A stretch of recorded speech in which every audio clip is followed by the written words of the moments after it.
Hola, ¿qué tal? Bienvenidos a Noticias 22. Saludamos a Laura Regis en la interpretación de lengua de señas mexicana, mis compañeros Guemásin Rodríguez, Rafael García Villegas.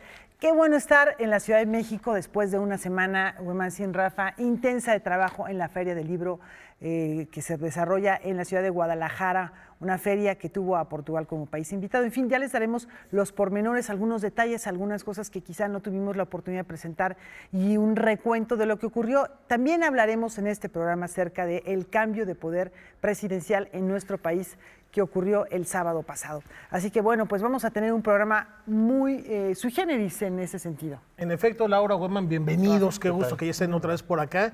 Y como bien refieres, Laura, esto también es algo que compete al ámbito social, al ámbito cultural, el futuro de México que está también ahora en esta transición. Y lo que sucedió, que ya no pudimos ver en las cámaras de Noticias 22 en la Feria Internacional del Libro de Guadalajara, que será muy rico rescatar, porque hubo presencias verdaderamente admirables y destacadas. Y bueno, yo creo que traen material para aventar para arriba, Gueman. Así es, bueno, básicamente lo que habíamos comentado a lo largo de Noticias 22, Laura, Rafael, amigos, lo que ha significado esta Feria del Libro de Guadalajara es muy importante por varias razones. Uno, el país invitado de honor se lo tomó profundamente en serio, fue... Ya más adelante lo vamos a ver, pero el primer ministro de Portugal estuvo en Guadalajara. Eso ya te está indicando cómo se tomaron, qué tan en serio se tomaron su papel. Punto número 2, invitaron a que editoriales mexicanas publicaran autores que no estaban traducidos al español, desde el portugués al español. Eso no había ocurrido antes, esperamos que ocurra también con la India, porque, bueno, conocer los autores contemporáneos de la India, estamos hablando de un país multicultural, más de 30 lenguas, entonces ya veremos qué es lo que ocurre. Y punto número 3, autores de una talla y de un peso tan importante, nacidos en Angola, en Mozambique, en Cabo Verde, que de otra manera no hubieran venido a la FIL, porque pues no sé cuándo Angola sería el país invitado de la FIL. Y eso habla también del interés que tiene Portugal por lo que fueron sus antiguas colonias y el peso que le da a la lengua portuguesa, que es una lengua que en principio uno diría se habla en Portugal y en Brasil, pero no es así, y yo creo que fue la oportunidad para conocer los ámbitos de este idioma. No, y además, ¿en qué evento se reúne Antonio Lobo Antunes, Plácido Domingo, Ida Vitale, Orhan Pamuk, y nada más por mencionar algunos que estaremos también rescatando en este programa, en esta transmisión, como dices, especial, distinta, de Noticias 22. Pero vamos a los hechos históricos. Se llevó a cabo la transición de poderes el pasado sábado 1 de diciembre, como lo marca la Constitución, con varios detalles a destacar, y entre ellos, por supuesto, el discurso que dio Andrés Manuel López Obrador como presidente de México. Y el primero tiene que ver, lo que vamos a escuchar, con la reforma energética. Los invito a verlo y a comentarlo. Esta nueva etapa la vamos a iniciar sin perseguir a nadie, porque no apostamos al circo y a la simulación. Queremos regenerar de verdad la vida pública de México. No habría juzgados ni cárceles suficientes, y lo más delicado, lo más serio, meteríamos al país en una dinámica de fractura, conflicto y confrontación. Mi postura al respecto la definí con toda claridad desde la campaña.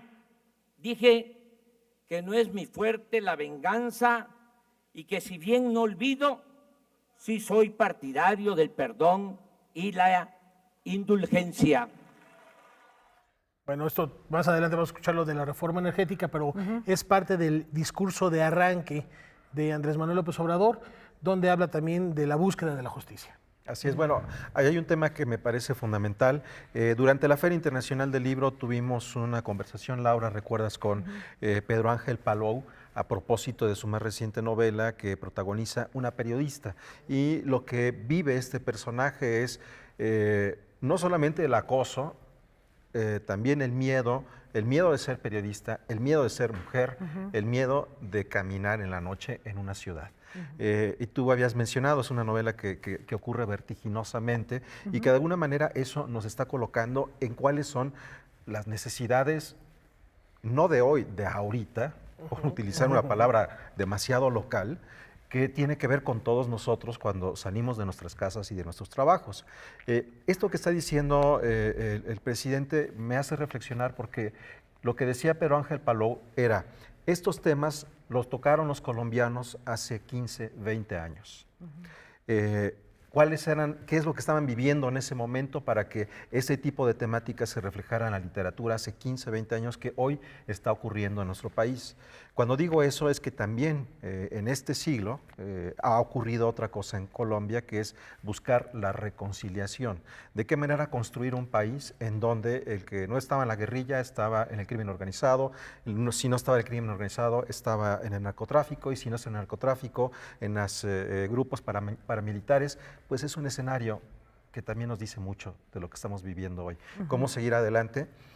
Es muy difícil, pero sí tendrá que ver con estos procesos que pienso en otras circunstancias similares que vive, como por ejemplo Colombia. Y tiene que ver con lo que hacemos en el día a día, pero también tiene que ver con desde arriba hacia abajo. En cascada también se dan esta toma de decisiones, y en ese sentido yo creo que los dos temas que nos ocupan ahora no son para nada casuales, que tengamos por un lado la Feria del Libro de Guadalajara y por otro lado el cambio de poder a nivel presidencial. Parecía que son dos temas diferentes, pero efectivamente a lo largo de esta semana hemos podido observar el comportamiento de la sociedad y del poder en diferentes países, que es una oportunidad muy grande, y eso también nos alimenta para poder entender un poco el momento histórico que estamos viviendo.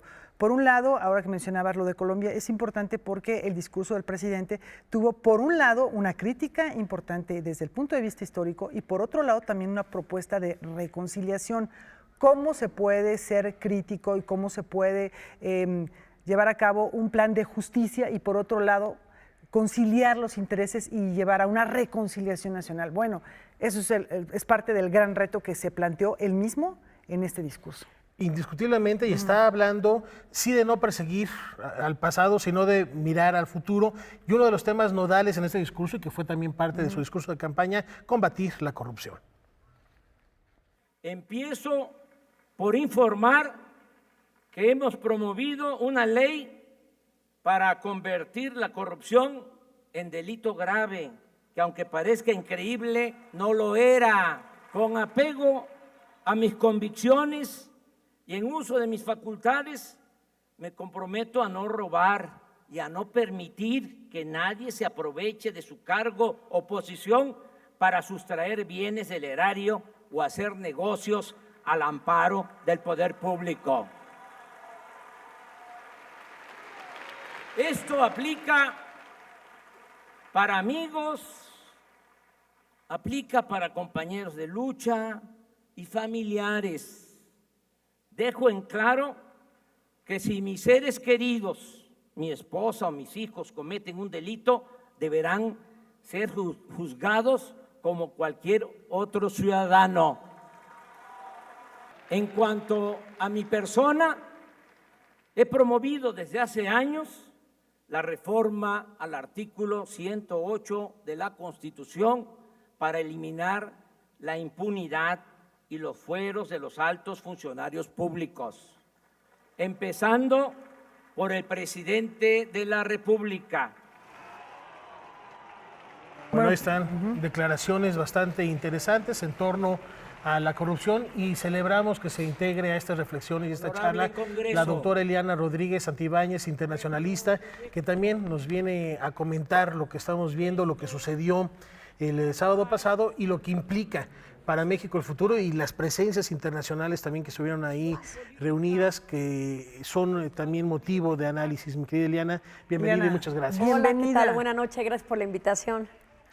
Pues un gusto tenerte. En otras ocasiones hemos tenido la oportunidad de compartir contigo este espacio. Tú eres muy conocida como analista internacional, pero bueno, eres analista política ante todo, analista de las situaciones contemporáneas, y yo creo que no se puede hablar de un país sin hablar del contexto interno y del contexto externo. No somos, en la actualidad, no tenemos la posibilidad de ser países aislados, sino que tenemos siempre que tener una relación importante con el entorno. En este sentido, el presidente decía, que es algo que ha dicho permanentemente, la mejor política exterior es la política interior. ¿Cómo se vinculan ambas? Bueno, sí, esa es una pregunta muy interesante. Efectivamente, la base de los abogados internacionalistas siempre va a ser la base del derecho constitucional. Entonces, tenemos que ser grandes conocedores de esa materia para poder abordar los temas internacionales. La conciliación o congruencia que hay entre estas dos áreas, el plano interno y el plano internacional, tiene que ver precisamente con el número de tratados que este país ha aceptado. Y yo les diría que la Cancillería tiene un registro en su bóveda de tratados en Tlatelolco, más de 5,000 tratados. Pero desde esos 5,000 vamos a hablar solamente de los que más interesan, que son 12 tratados de libre comercio. 12 tratados donde nos vinculamos a 44 socios comerciales. 44 socios comerciales donde uno de ellos es precisamente Estados Unidos, donde curiosamente también tiene esta intención de incentivar el campo y todas aquellas áreas que de alguna manera habían sido desplazadas por el libre comercio y que ahora ambos gobiernos, el de Estados Unidos y el gobierno de Andrés Manuel López Obrador, quieren volver a catapultar como parte de sus políticas internas. Pero ese es un tema que es comercial. Uno de los temas importantes en el discurso de apertura, en la toma de protesta del nuevo presidente mexicano, él decía que una de las principales fuentes de la balanza comercial es justamente las remesas que ascienden a más de 30,000 millones de dólares al año por parte de nuestros connacionales en aquel país. Entonces, no es cosa menor. Y esto nos llevaría a otro tema importante de la agenda bilateral y, por supuesto, de la agenda mundial que tiene que ver con los temas migratorios.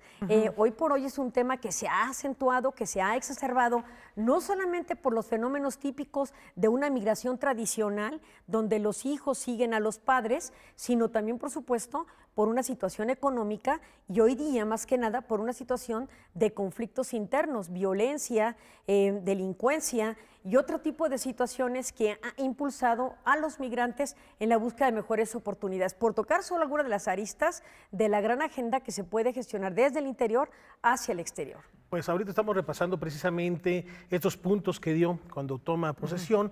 Vamos a abordar más adelante y regresar a estas cuestiones migratorias, pero ¿qué les parece? Él incluyó en este acto oficial la palabra democrática a la hora de decir fui electo democráticamente, que es algo que no estaba en el protocolo. Él lo señala de esta manera y se refiere también en su discurso al futuro, siendo el presidente, de las elecciones.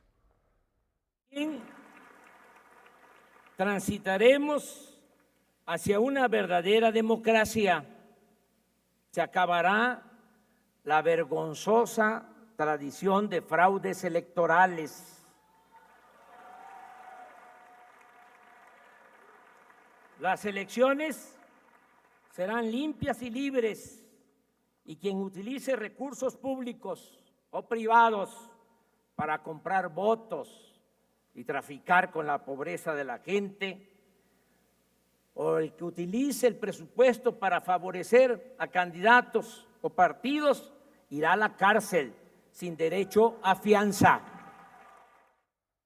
Bueno, pues ahí hay un cambio de visión en cuanto a una de las promesas más fuertes de Andrés Manuel López Obrador a lo largo de toda su campaña, que es el combate a la corrupción, que es uno de los flagelos más fuertes que tenemos en nuestro país, y anuncia medidas que tienen que ver incluso con cárcel, con penalizaciones muy fuertes que uno podría sorprenderse de que no las hubiera antes.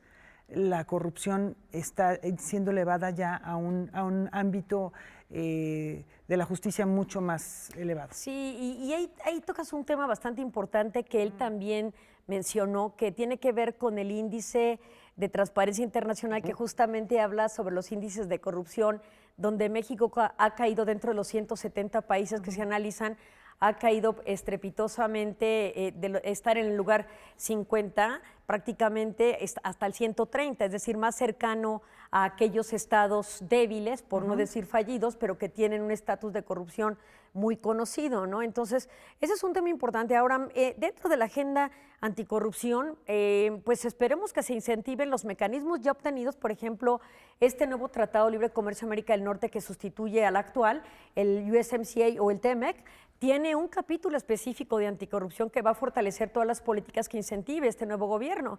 Esperamos que ya haya un comisionado de anticorrupción precisamente en todo este sistema que haga efectiva muchas de las políticas que se quieren incentivar. Ahora, el término de corrupción es cierto, no está tipificado como un delito, pero sí muchas de las figuras que lo caracterizan, hablar de la Como el lavado de tipificación dinero. de un delito como tal. Bueno, habrá que ver cuál es la forma en que se logra este consenso con el legislativo para tipificarlo, pero sí decirles que también, y otra vez vinculando al plano internacional, desde la vez pasada, desde el foro de Davos y las presiones también del Fondo Monetario Internacional, ya hay toda una corriente de lo que tiene que ver con el área de compliance o el área de antilavado en las empresas, precisamente para desinhibir o desmotivar a que hayan este tipo de corrupción motivadas desde la iniciativa privada. Entonces, esto es relevante. Se reformó, entre otras cosas, la Ley de Responsabilidad de Funcionarios Públicos, donde estos no pueden recibir ningún tipo de regalo, vamos, pero si ni siquiera un artículo que pueda ser de alguna agencia automotriz, un termo de agua, porque se puede connotar como algún tipo de Los corrupción. viajes muy conocidos, Los ¿no? viajes, ¿no? Sí, no vamos a mencionar a cigarreras importantes que llevaban a los legisladores de paseo a Brasil, ¿verdad? Pero todo ese tipo de situaciones, efectivamente, sí esperamos que efectivamente sean mucho más perseguidas que lo que fueron en este sexenio. Creo que ese es un punto muy delicado y que sí será la sociedad civil la que estemos ahí justamente como testigos viendo que esto ocurra. Y creo que también tiene que ver, cuando estamos hablando de corrupción, la forma en la que hemos asimilado en nuestra cultura la idea de que cualquier persona que entra a la política, sea lo que sea, desde un sindicato hasta la mesa de padres de familia de una escuela, hasta una delegación o una presidencia municipal, tengan dinero o tengan una mejor posición económica, cuando se supone que los tabuladores y lo que se cobra no es para lograr tener ese tipo de cosas, ¿no? Cuando uno de repente ve esas declaraciones patrimoniales en donde recibieron 3, 4 herencias durante el sexenio, o que se ganaron la lotería o el melate durante el sexenio, pues son coincidencias enormes, ¿no? Y que bueno, es legítima que se invoque, pero se tiene que investigar efectivamente la procedencia de ese dinero, ¿no? Y de ese recurso. Y tendría que ver también con un tema muy importante, que es el tema salarial y la disminución de ciertos tabuladores. Viene también ya una ola de amparos ante diferentes jueces de distrito y por supuesto la Corte, porque hay un principio de no retroactividad, pero también parece ser que se va a reformar la Constitución y veremos cómo se maneja también el Poder Judicial para esto, porque finalmente hay una señal llena de símbolos importantes desde el momento en que llega en un auto que no es de lujo, sacar al avión presidencial del hangar para trasladarlo con el propio vendedor para poder licitarlo, y una serie de símbolos que finalmente lo que indican es: todos vamos a tener un decreto de austeridad, y no es que se vaya a vivir con modestia, porque se puede hacer una carrera ascendente dentro del propio servicio público, pero sí viviendo dignamente con los recursos que el Estado puede proveer. No es posible que el Estado mexicano tenga sueldos superiores a muchos países, incluso europeos, cuando el ingreso en este país no es precisamente europeo, ¿no? O sea, hay una congruencia. Vamos a hacer una brevísima pausa, vamos a seguir reflexionando en torno a esta toma de protesta, lo que significa, lo que pasó también con Los Pinos, que fue muy sintomático, se abrió Pinos, en el por primera Zócalo vez al también. público en el La Zócalo. toma de protesta con los pueblos indígenas. Todo esto y mucho más después de una pausa, sigan con nosotros.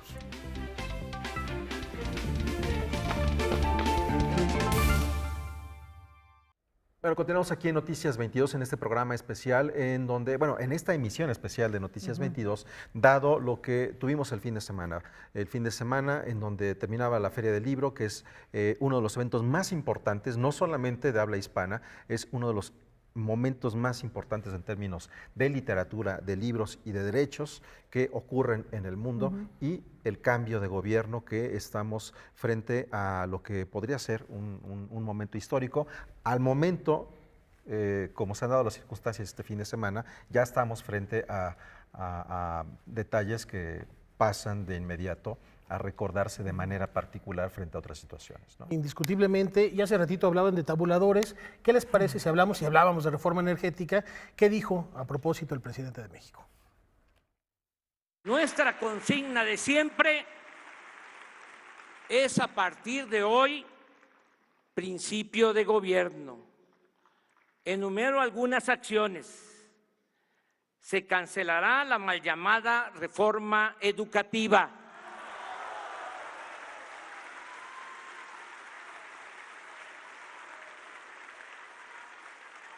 Se creará el Instituto Nacional para la Atención de los Pueblos Indígenas.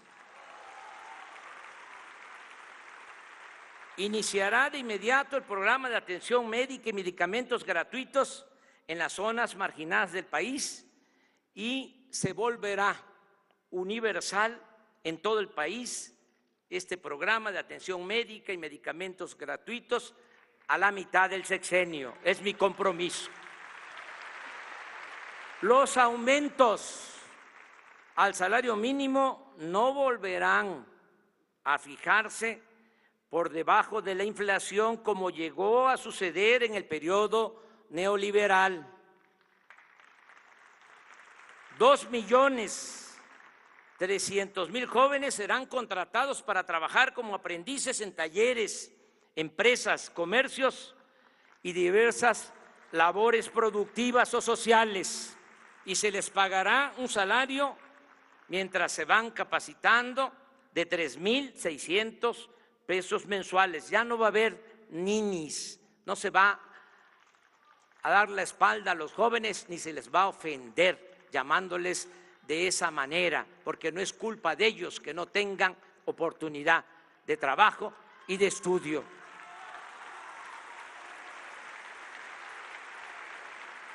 Se otorgarán 10 millones de becas a estudiantes en todos los niveles de escolaridad. Se crearán 100 universidades públicas. Se fomentará el deporte y las actividades artísticas, la ciencia y la tecnología. La pensión a los adultos mayores, que fue una creación de nuestro movimiento, el programa de la pensión a los adultos mayores aumentará esa pensión al doble y tendrá carácter universal. Bueno, pues es otro tema importantísimo que también ha sido un reclamo social, la educación, Ileana. Sí, bueno, sabemos que no puede haber progreso sin ella. Yo sé que el tipo de pobreza los economistas la estratificarían patrimonial y de cualquier tipo, ¿no? Pero lo cierto es que incluso el no tener el mínimo de educación aleja a las personas del acceso a la justicia. Entonces a mí me parece que es muy positivo que así lo diga. El tratar de dar educación a todos, el cómo es lo que tendríamos que ver, ¿verdad? Pero de entrada nadie podrá criticar el que se quiera un pueblo educado. Porque además hay una relación en los lugares en donde más se abusa de los derechos civiles, es en donde menos escuelas hay. Es correcto, y además, bueno, el tipo de educación también en qué clase de inmuebles, ¿verdad? O sea, no es lo mismo un niño en la ciudad que un niño en algún tipo de municipio donde ni siquiera tienen acceso al agua o donde tienen que recorrer varios kilómetros para llegar a una escuela de piso de tierra. A mí me parece que es positivo también el hablar de la infraestructura y las condiciones y la inversión que se va a requerir para la impartición de la educación. Bueno, ya hablábamos de personalidades internacionales, estaba por ahí la hija de Donald Trump, que venía regresando del G20, el vicepresidente de Estados Unidos, estaba el director del Partido Laborista del Reino Unido, estaba prácticamente representada toda América Latina, China, Coreas. ¿Y qué va a pasar? El rey de España, que la primera entrevista que tuvo el presidente al tomar cargo fue con el rey de España. Con el rey de España. ¿Qué va a pasar en el ámbito internacional? Esto fue lo que dijo. En materia de política exterior, nos apegaremos a los principios constitucionales de no intervención, autodeterminación de los pueblos, solución pacífica de las controversias y cooperación para el desarrollo.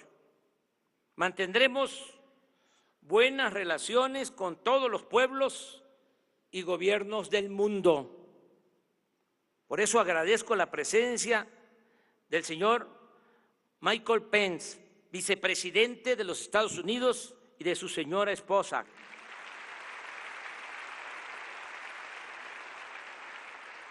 Nicolás Maduro Moros, presidente de la República Bolivariana de Venezuela. Y la manta la llevaron, Nicolás Maduro no llegó hasta Palacio Nacional, como que estaba previsto ya que él se le iba a retrasar el vuelo y llegó nada más a la recepción y a la foto con... Allí sí, yo creo que el mandatario cumple una agenda de acuerdo al protocolo internacional, el protocolo diplomático. de recibir a aquellos invitados donde se tiene relaciones. Si finalmente anunció que se va a respetar el principio constitucional, todos los principios que rigen en el artículo 89, fracción 10, que enmarcan nuestra política exterior, y uno de ellos precisamente es la no intervención y el respeto a la libre autodeterminación. Bueno, la invitación se tenía que hacer, entendemos que hay voces disidentes, pero finalmente su mandato es este, ¿no? Se tienen relaciones con Venezuela diplomáticas, es miembro todavía de la Organización de Estados Americanos, donde México pertenece, así es que hay una interacción importante, no se podía desconocer ese hecho, ¿no? Él cumple el mandato constitucional, pese a las críticas de ello, ¿no? Me parece la prudencia de Maduro no haber llegado, perdón, al Congreso, creo que fue cauto y llegar solamente a la comida de la recepción. Sí, Laura, perdón. Bueno, a mí me surge una duda, porque ahí hay un elemento que también se planteaba en algunos discursos de la Feria del Libro que tiene que ver con la ética. Uno pensaría que, bueno, el seguir la legislación es suficiente para un mandato. En este caso, López Obrador propone algo que resulta novedoso, que es: vamos a favorecer los tratados con países que sean respetuosos de los derechos humanos, del derecho internacional. En fin, eso es algo que yo no había escuchado. No sé cómo se va a implementar, pero me pareció llamativo. Y yo pienso que es una buena señal para los capitales y la inversión, porque si nos vamos otra vez al análisis del nuevo Tratado de Libre Comercio de América del Norte, hay una cláusula que le llaman la píldora envenenada, donde se insertó que los países tendrían que comunicar entre ellos, Estados Unidos, Canadá y México, cuando se quisiese tener relaciones con un país que no respete las reglas del mercado abierto. Prácticamente era una insinuación para China, pero básicamente es en relación a aquellos estados que no respeten derechos humanos. Entonces, aquí el mandatario acentúa que va a dar prioridad a todos los tratados donde se respeten derechos humanos. Yo creo que esa es una condición muy importante, pero que además viene enmarcada también dentro de los principios de la política exterior de México en la Constitución. Y que de alguna manera también mencionó que se apoyará, que buscará ampliar este tratado para generar oportunidades económicas en Centroamérica y detener, o al menos permitir que la gente se quede a trabajar en el lugar en donde vive y no tenga que emigrar. Esto a mí me parece una cosa verdaderamente novedosa. Me parece... Coincide con lo del impuesto en la Sí, frontera norte, ¿no? El incremento de salarios, disminuir ISR, disminuir IVA, y que es una forma de incentivar a que las personas que viven en la frontera se queden de este lado. Porque en este momento México está en una crisis humanitaria con los migrantes en la frontera y estamos sin los mismos presupuestos que en su momento Francia lo tuvo en Calais para evitar que los migrantes africanos llegaran a Reino Unido, cosa que se va a poner interesante ahora que salga Reino Unido de la Unión Europea. Brexit, sí. Digamos que Francia en Calais estaba haciendo como el trabajo sucio de Reino Unido, pues más o menos es como se encuentra actualmente la situación de México con los migrantes centroamericanos, ¿no? Bueno, ya ustedes están hablando, y lo veíamos en este discurso, de proyectos a largo plazo, y me lo aclaraban muy bien porque él en algún momento también hace referencia a Madero y a la no reelección. Pero también dejo en claro que bajo ninguna circunstancia habré de reelegirme. Por el contrario, me someteré a la revocación del mandato, porque deseo que el pueblo siempre tenga las riendas del poder en sus manos. En 2 años y medio habrá una consulta y se les preguntará a los ciudadanos si quieren que el presidente de la República se mantenga en el cargo o que pida licencia, porque el pueblo pone y el pueblo quita. Liliana. Bueno, yo sí creo que ahí eso, aunque haya personas que dicen, no, que juarista y ahora maderista, no, yo sí creo que hay un motivo muy importante. Recuerden que reiteradamente se ha anunciado que muchas de las políticas que se van a implementar, muchas de ellas no van a tener la madurez para terminarse en 6 años, sino que requerirían una continuidad en la voluntad y en el ejercicio político. Entonces, de allí varias voces críticas de la opinión pública decían, o se quiere quedar, va a reelegirse, va a transformar la Constitución ahora que hay mayoría de Morena en el Congreso, y entonces hasta el tono que utiliza en este discurso es justamente para calmar a los mercados y aquellas aquellas voces nuevamente adversas para decirles, y no me pienso reelegir, ¿no? Sigo también una tradición maderista y con eso calmar mercados y mandar una señal independientemente de que en 2 años se someta a la voluntad del pueblo de si se queda o no. Pero ya es contundente, ¿no? No se va a reelegir. Creo que sí era importante que lo hiciera muy fehaciente. Que lo verbalizara. Y la bolsa bajó, de hecho, el día de hoy, y el aeropuerto de Texcoco se sigue construyendo y hay cosas interesantes, como también interesante fue lo que sucedió después de todo esto y después de la ceremonia de recepción en el Zócalo, cuando le entregan el bastón de mando de los pueblos indígenas. Algunos de quienes lo esperaban en el Zócalo, como tantas veces, en las buenas y en las malas, lanzaron exclamaciones de alegría cuando lo vieron aparecer en las pantallas gigantes colocadas a los lados del escenario que se montó ahí para albergar el Festival Cultural por la Cuarta Transformación y la entrega del bastón de mando por parte de líderes de comunidades indígenas y afromexicanas al nuevo presidente. Ahí estaba, por fin, recibiendo la banda presidencial y prestando juramento, Andrés Manuel López Obrador, en vivo desde el Congreso de la Unión. Eran poco más de las 11 de la mañana. Unos minutos antes de las 3 de la tarde dio inicio el festival con la Banda Sinfónica de Tlaxiaco. Le siguieron danzas tradicionales de Michoacán, Chiapas, Morelos, Sonora, Querétaro y Veracruz. Además de un poco de rap indígena, la conductora de la verbena popular, la senadora y actriz Jesúsa Rodríguez, intervenía cada tanto mientras los técnicos cambiaban los instrumentos para el siguiente grupo. Por fin, a las 5 de la tarde, las pantallas monumentales proyectaron la imagen del presidente Andrés Manuel López Obrador y su esposa, la doctora en teoría literaria por la UAM, Beatriz Gutiérrez Müller, caminando hacia el escenario del Zócalo. Una vez ahí, comenzó un ritual de purificación que representantes de comunidades indígenas y afromexicanas realizaron al presidente para protegerlo de las malas vibras. Un médico indígena obsequió a Andrés Manuel López Obrador una cruz con flores amarillas. Postrado en señal de respeto, el hombre no aguantó las lágrimas y el presidente se hincó frente a él, lo que provocó el entusiasmo de miles de personas. Después, otro representante de las comunidades originarias condujo una evocación a los 4 puntos cardinales para agradecer a los ancestros. Hacemos entrega este bastón sagrado que será la guía de usted para gobernar a nuestro país.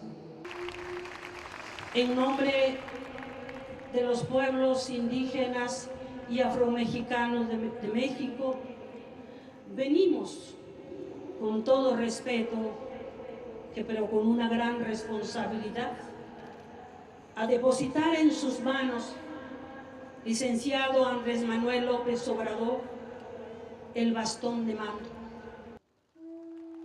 Pasadas las 5:30 de la tarde, el presidente de México recibió el bastón de mando de manos de Longino Hernández Campos, coordinador del Consejo Comunitario de Ayutla de los Libres, Guerrero, y de la dirigente de la organización Floricanto, Centro de Derechos Indígenas, Carmen Santiago Alonso, de los Valles Centrales de Oaxaca. Noticias 22, Irma Gallo.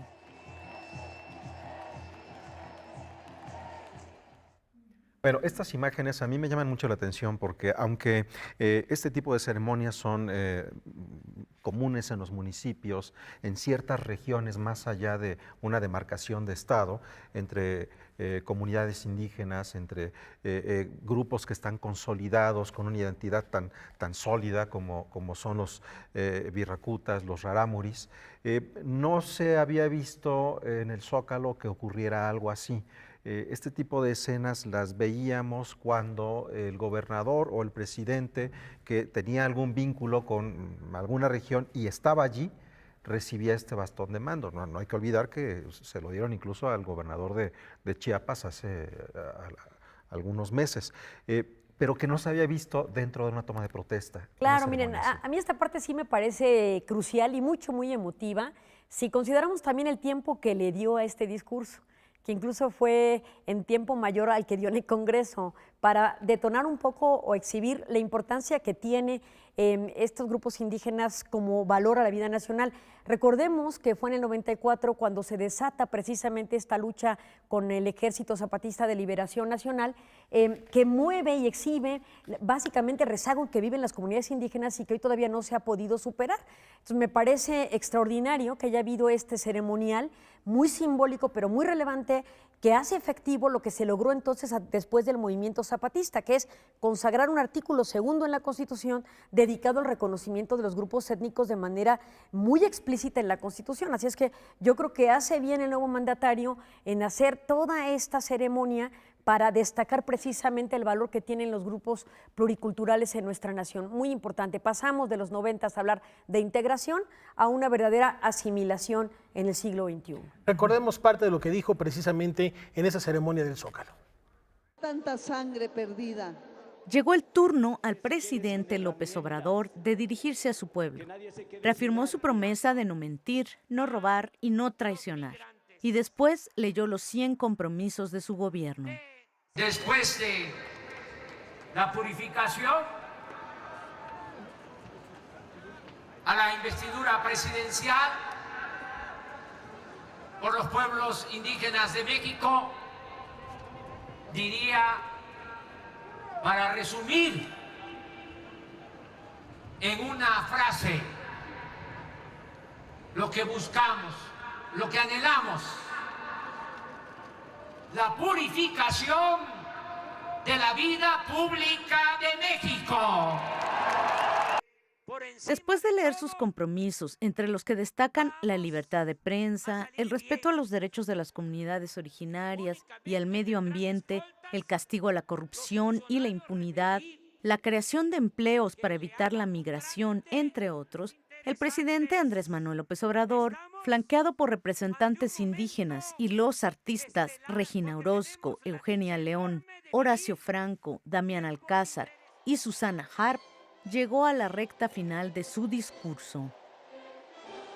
Yo les necesito porque, como decía el presidente Juárez, con el pueblo todo, sin el pueblo nada. Y les digo, no me dejen solo, porque sin ustedes no valgo nada, o casi nada.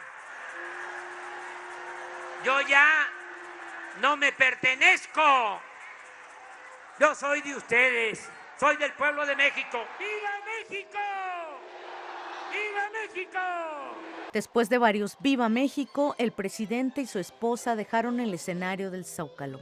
Regina Orozco empezó a cantar y la bandera de México ondeó en lo alto del asta con la noche de fondo. Noticias 22, Irma Gallo. Con locura. Bueno, pues ahí está parte de la toma de posesión que realmente fue muy emotiva. Lo que me comentabas, Iliana, que tiene que ver con la hermandad con los pueblos indígenas. No es una batalla, no es una lucha, se asume de otra manera. La misma reunión que tuvo ahora con los padres de los desaparecidos de Ayotzinapa, que fue también muy, muy sintomático. Y ya se instauró el Congreso para efectivamente, claro. Y el decreto que emitió. Bueno, pues son primeros pasos que nos hablan de cuáles son las prioridades que tendrá esta nueva administración. Y en esas prioridades parece que no existe generar energía alternativa, parece que será todo en la posición de los hidrocarburos. Pues se lo dijo También, al ciclista, nos lo dijo a nosotros, no nos fallará. Estaremos atentos. Liliana, muchísimas gracias por habernos acompañado en esta primera parte de Noticias 22. Vamos a hacer una brevísima pausa, pero nos vamos a dejar también con eso que comentábamos. Estamos siendo testigos de la historia del siglo XXI, del México del siglo XXI, y parte de ella se inscribe en la que fue residencia oficial de los presidentes por varios años, que ahora se va a convertir en un centro cultural, Los Pinos. Este sábado 1 de diciembre se vivió una jornada histórica en nuestro país. Al tiempo que Andrés Manuel López Obrador era investido como presidente constitucional de México en el Congreso de la Unión, la residencia oficial de Los Pinos abrió sus puertas al público 84 años después de su creación. Durante este tiempo hospedó a 14 exmandatarios en sus 56,000 metros cuadrados de extensión, 110,000 si consideramos sus vastos jardines. Y es histórico el visitar hoy por primera vez como pueblo de México la residencia oficial de Los Pinos, porque aún cuando la consideramos Casa del Pueblo, es lo que el pueblo no conocía. A las 7 de la mañana comenzaron a llegar los primeros interesados en ver con sus propios ojos parte de la historia del país que había permanecido velada. Se habilitaron 2 accesos, por Parque Lira y por la Puerta 3 del Bosque de Chapultepec. Hubo quienes hicieron filas de hasta 3 horas de espera para entrar a la Casa Miguel Alemán, la más concurrida, a la que llegaron por la llamada Calzada de los Presidentes, donde ya se ubica la efigie del expresidente Enrique Peña Nieto. Mientras el público visitaba el Salón Venustiano Carranza, la Casa Lázaro Cárdenas, la primera que se construyó, o la Casa Miguel de la Madrid, quizás la más ostentosa, en uno de los jardines cientos de personas escuchaban la toma de posesión de Andrés Manuel López Obrador. En el territorio nacional, en cuanto al bienestar de nuestro pueblo... Otro sitio que lució atiborrado fue la Galería de Historia del Estado Mayor Presidencial. Necesitaba ya esta transformación, este cambio ya se necesitaba. Para las 2 de la tarde se dio a conocer que entre 20 y 25 mil personas habían visitado la otrora residencia presidencial convertida hoy en complejo cultural. Al término de la jornada, el número de visitantes rebasó los 30,000 y durante todo el fin de semana se contabilizaron más de 60,000. El Centro Cultural Los Pinos estará abierto al público de martes a domingo con un horario de 10 de la mañana a 5 de la tarde. Para detalles sobre las visitas, puede consultar el sitio web lospinosparatodos.com.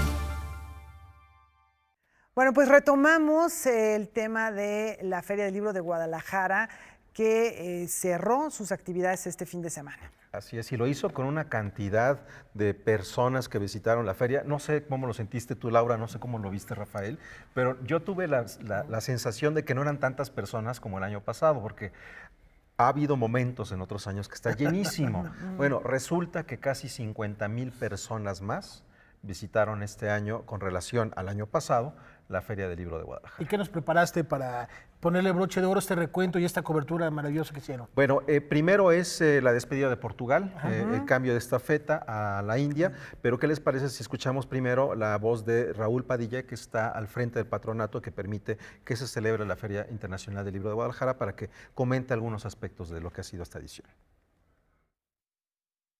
No cabe duda que este despliegue de su grandiosa cultura ha sido una extraordinaria revelación para los tapatíos, llenando de colores a Guadalajara.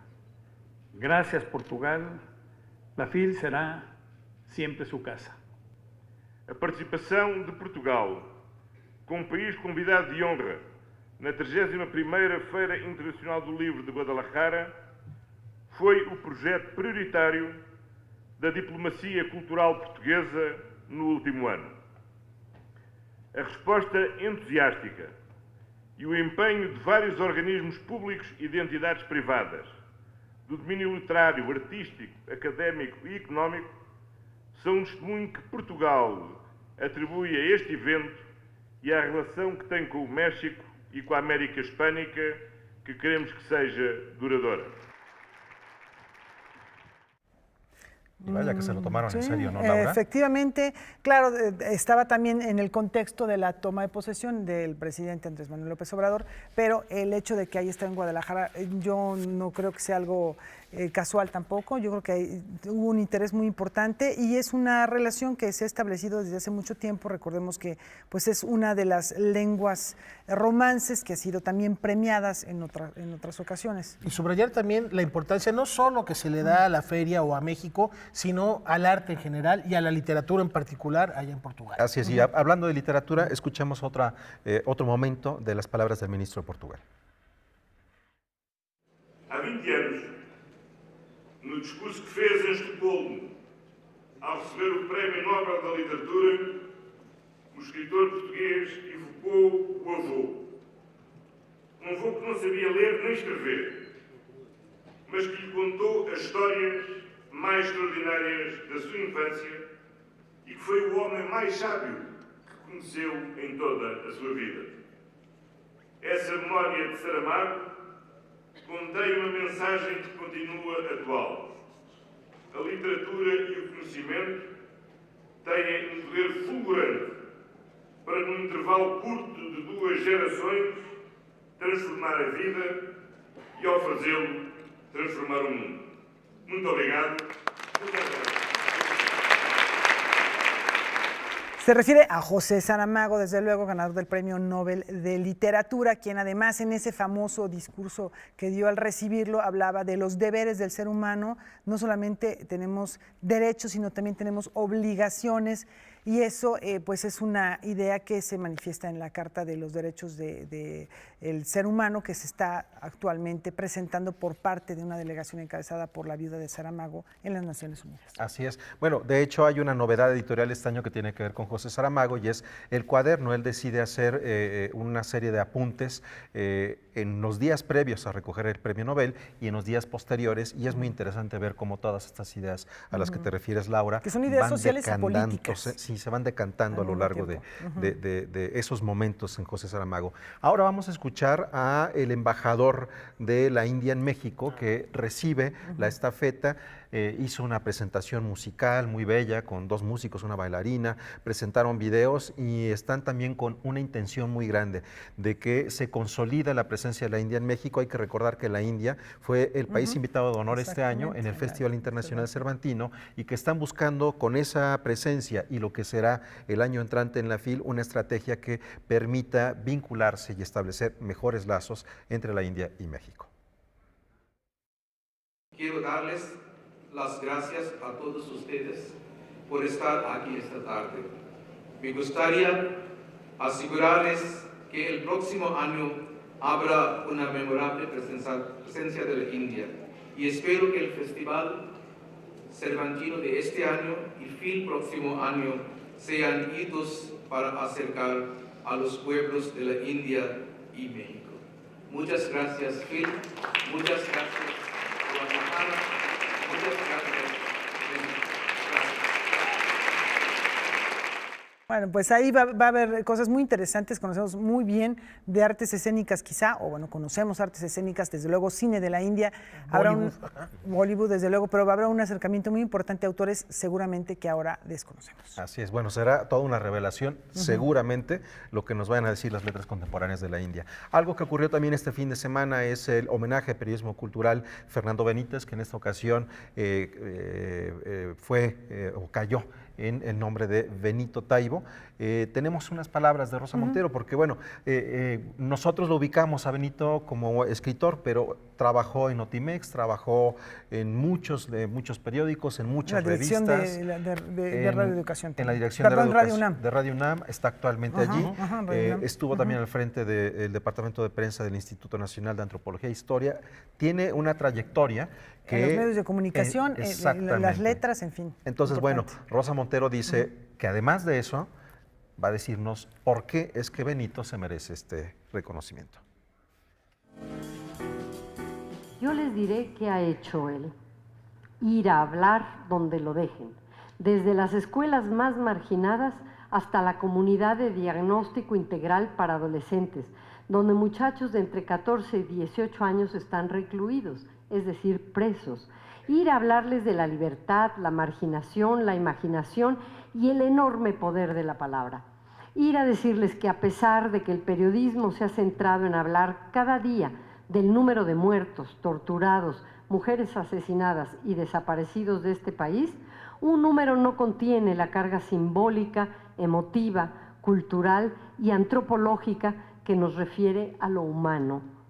Que ese número no podrá ser nunca equivalente a la vida, a los sueños o al amor, y que para que estos vuelvan a formar parte de nosotros, para que vuelvan a donde pertenecen, hay que regresar una y otra vez a la literatura.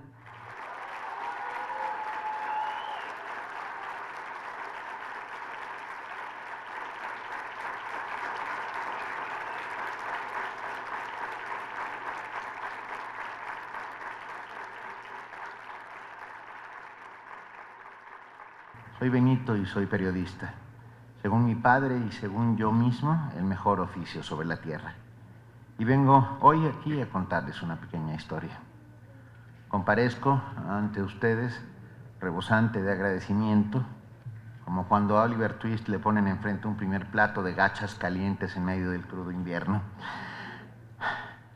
Asombrado, como Gregorio Samsa viéndose al espejo, más expectante que Ismail al pisar por primera vez la cubierta del Pequod, regocijado como una Wendy que vuela desde las alturas y ve la exuberancia y belleza de nunca jamás, encantado, sin duda, como un Jean Valjean que recobra la libertad. Hoy con saco, pero sin corbata, porque yo no puedo tener 2 nudos en la garganta con la pena. Pensando en todos los que estuvieron antes que yo en este sitio. No creo ni en dioses, ni en diablos, ni por supuesto en la reencarnación, y sin embargo creo en la posibilidad. Y no en la posibilidad de la reencarnación, aclaro inútilmente para los que no me conocen, sino de vivir muchas vidas durante una sola vida. Ese es uno de los grandes prodigios que me ha brindado la literatura y que le ha brindado a todos los que saben que ahí, que la contiene.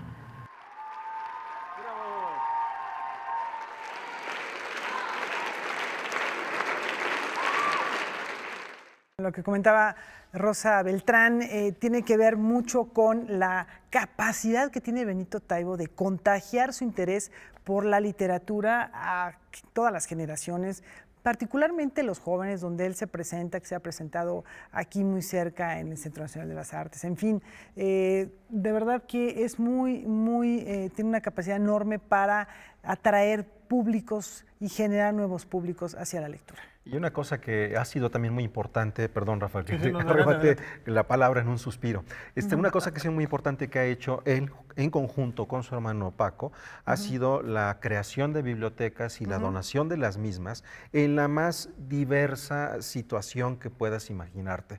Lo mismo ha sido, nos ha tocado ser testigo de ellos como reportero, lo mismo ha sido en un mercado en Guadalajara, que en una escuelita alejada, muy cerca de la Barranca. Lo que quiero decir es que es un trabajo muy emotivo y emocional que ha llevado a la literatura a diferentes partes y que ya no alcanzamos a escuchar porque su comentario fue muy largo, pero que se lo dedicaba con mucho cariño y con mucha emoción a su padre, Paco Ignacio Taibo. También un promotor de la cultura y un hombre y que lo mismo cocinaba y escribía de gastronomía que de literatura y de la historia de España. Así es. Un gran conocedor. Y bueno, otro momento emotivo que ya les presentaremos mañana, pero vale la pena subrayarlo el día de hoy, fue la medalla que le otorgan a Plácido Domingo. Ahí estuvo también otro querido amigo de Canal 22, que es Gerardo Kleinburg, que estuvo presente en la mesa y estaba muy emocionado, inclusive tuiteando lo que pasó. Y ya mañana les platicaremos al respecto, pero también lo comentabas, Roman, fue emocionante. Sí, recibió la medalla Moncayo, dio un concierto y presentó el libro de Zarzuela. En la sala que lleva su nombre allá en este recinto inaugurado recientemente en Guadalajara. Y bueno, retomando un poco las cuestiones que tienen que ver con la política cultural en México, tenemos las primeras declaraciones ya como secretaria de Cultura de Alejandra Fraustro. La cultura no puede ser un adorno, no puede ser un accesorio, no puede ser prescindible. La cultura es lo que nos une como país. La cultura tiene un poder transformador de la realidad único y nunca más volverá a ser accesoria. Está en el centro y es uno de los ejes de la política de país, de la política de regeneración del tejido social, de la política de reconciliación y del bienestar del alma. Ese bienestar que no solamente pasa por lo material, sino la posibilidad de transformar tu realidad, tu vida, tu mundo cuando tienes contacto con el arte. Promoveremos el diálogo del México profundo con la cultura universal, el diálogo que existe entre los mexicanos para reconocerse unos a otros. Y quiero agradecer la oportunidad que me dio el licenciado Andrés Manuel López Obrador de ser su titular, de estar al frente. Para nosotros la política de cultura se hace con la comunidad cultural, se hace escuchando y vamos a continuar con esta forma de hacer política con la sociedad. Desde el nacimiento hasta la muerte tendremos que tener como derecho humano contacto cercano con lo que somos.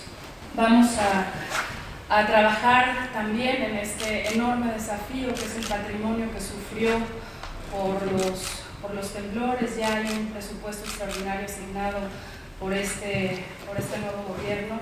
La meta es tener un programa cultural justo, democrático, redistribuir la riqueza cultural, hacer país, recorrer el país y pasar del ámbito de la relación con el ámbito estatal al ámbito municipal y comunitario. Y también entraremos con enorme compromiso aquellas fisuras dolorosas a las que se refería Diana, que son la violencia que se ha normalizado en el país, y que en el momento en el que atendemos a los jóvenes, a los niños, a las causas cotidianas, tenemos posibilidad de transformar su realidad. Esto no es una intención, esto es un trabajo que ya hemos probado en tierra, en aquellas zonas que duelen más, en aquellas zonas que preocupan más.